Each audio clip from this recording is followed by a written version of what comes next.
Welcome. This is a mini lecture on the chapter On the Air, Television and Cultural Forms.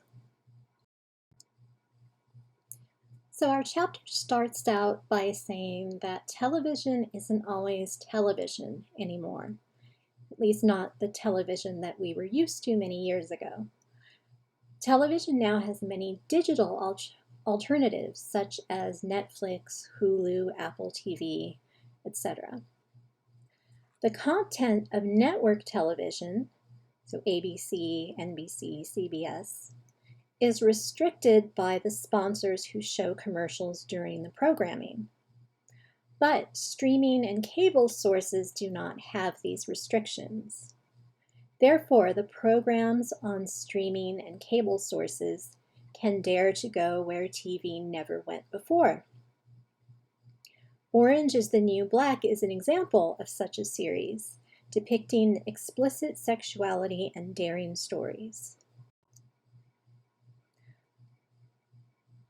In order to perform a semiotic analysis on a TV series, we must construct a semiotic system of relevant associations and differences. First, we would want to categorize precisely what kind of show it is. For example, dramatic series, sitcoms, soap operas, game shows, reality TV, crime series, and so on. A series can combine categories. A dramatic crime series such as CSI, a medical drama such as ER, or a dramedy, which is a mixing of comedy and drama, such as House MD. So once we have figured out what type of program it is, we need to research the program, looking into the history of the kind of program you're analyzing and seeing how your chosen series relates to that history. For example, shows such as The Simpsons depict dysfunctional families as opposed to traditional ones. This difference points to a profound change in American attitudes toward family life itself. Back to Orange is the New Black. Orange is the New Black is a prison-based dramedy about women, and there are not too many shows to compare it to, but some connections can be made. Orange is the New Black resembles the L Word in one episode that begins with a lesbian sexual encounter. The fact that the episode begins with this scene is a sign of how far America has come in matters of human sexuality. Orange is the New Black is different from a traditional prison show. Those used to focus on the innocence of the protagonist or on the protagonist's attempts to escape. But the protagonist of Orange is the New Black is unquestionably guilty. Orange is the New Black resembles other series with loosely plotted storylines that continue from episode to episode without any attempt at closure. In this way, this series is postmodern. A little bit about postmodernism. Postmodernism rejects traditional attempts to make meaning out of human history and experience. Postmodern art does not attempt to create new explanatory myths or symbols, but rather recycles or repeats existing images. So we can conclude an overall significance of Orange is the New Black. It escapes the conventional gender stereotypes that constrict associated programs. And it explores dimensions of women's experience that in the past have been taboo on American television. Now we're discussing writing about television. Writing semiotic interpretations of TV shows requires you to rely on your skills in description and summarizing. It also requires you to put aside personal opinions of the show. The goal is not to discuss whether you like a show, but to construct interpretive arguments about its cultural significance. Our chapter also talks about symbols and icons, and how television represents a shift from symbols to icons. Printed words are symbols with abstract meaning. Words do not look like what they mean, so their meaning is arbitrary. For example, the word flower does not look like a plant with a stem, leaves, and petals. Flower means what it does because those who use the word desire it so.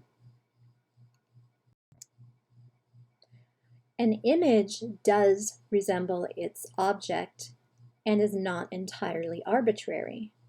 For example, a photograph of a person looks like a person. We often respond to images as if they are innocent reflections of the world. In semiotics, an icon is any sign that visibly resembles what it means. We interpret symbols and icons differently.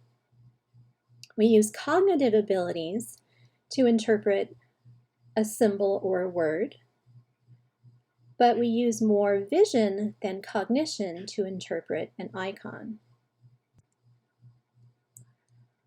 Our civilization used to be dominated by words, which remember are symbols, but now is dominated by images or icons. Therefore, we have shifted in the way we read our world.